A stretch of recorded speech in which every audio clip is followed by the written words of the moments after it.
For the past 10 months, we have witnessed civilian massacre after civilian massacre, school massacres where internally displaced people were sheltering, the flower massacre, massacres of people trying to collect water, massacres of people collecting aid at aid sites, massacre after civilian massacre.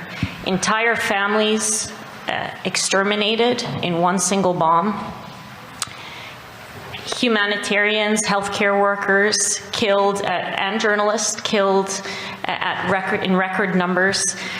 Pediatric amputations in children that are breaking records.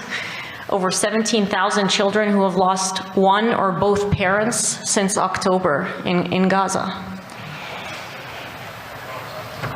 We have treated so many children who have lost their entire family that it has, a term has been coined to describe these children. You've probably heard it, wounded child, no surviving family, WCNSF. This is a term that has been coined since October to describe this very frequent phenomenon that I personally witnessed more times than I can count while I was there.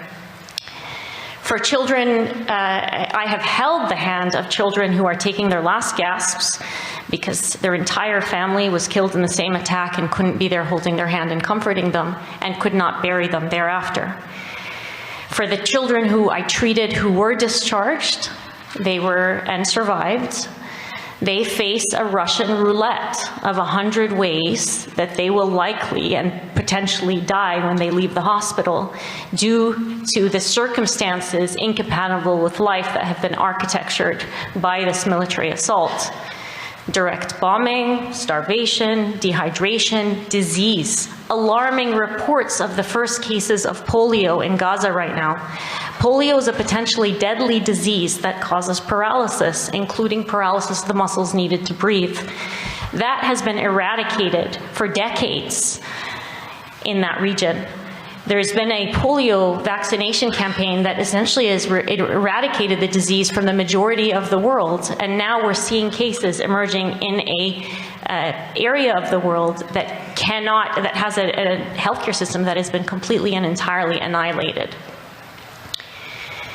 I mentioned these wounded children with no surviving family. I'm going to give you two quick stories just so that you can humanize what I mean when I say this, because I know it's really hard to hear these numbers and think about individuals and what this means to them. I received a young boy into the emergency department during one of the mass casualties who had half of his face and neck blown off.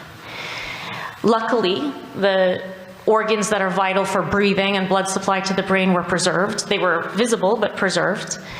And he was talking to us. He couldn't see himself, so he didn't know what he looked like at that point in time, and he kept asking for his sister. His sister was in the bed next to him. The majority of her body was burned beyond recognition. He didn't recognize that the girl in the bed next to him was his sister. His entire family, parents and the rest of his siblings, were killed in the same attack.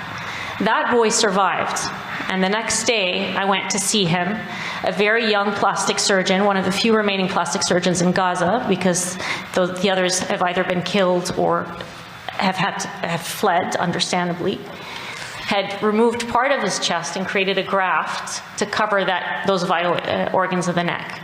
He was lying in his bed and mumbling because it was so difficult to talk, and he kept saying, I got really close to him and he said, I wish I had died too. And I said, what?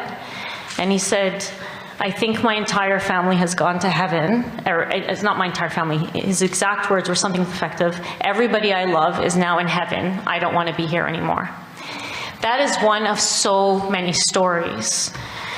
I'm so sorry, Leila, but I think people need to hear this. I'm giving you the story of one child.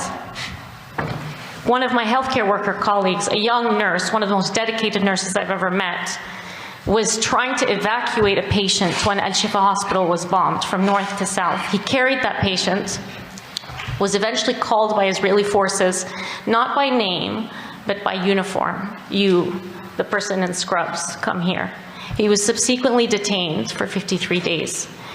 He reported physical, sexual, and psychological torture while in detention and ultimately released because he had no crime.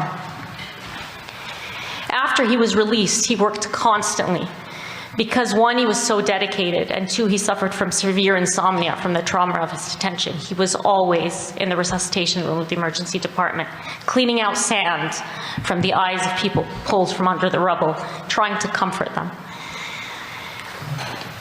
One day, overnight, he fell asleep holding the body of a dead child, still with the breathing tube in, after they had failed to resuscitate the infant. Another day, I asked him to go home because he hadn't slept in so many hours, so he left the hospital. A couple hours later, I see him in the emergency department trying to resuscitate a man whose arms and whose both legs and one arm had been blown off. I asked him what he was doing in the hospital. I thought, you went home to rest. And he said, this is my sister's husband. They woke me up to tell me that the aid distribution site had been bombed and my sister's husband had gone there. So I went to find him and found him severely injured. So I helped him resuscitate this patient. His home has been destroyed. He's a young man, he's engaged, he's trying to get married, he had a whole life ahead of him, and he was a very dedicated healthcare worker. I'm giving you two stories, a child and a healthcare worker, but these are representative of literally almost everybody I know in Gaza. I don't know a single healthcare worker who has not lost multiple members of their family.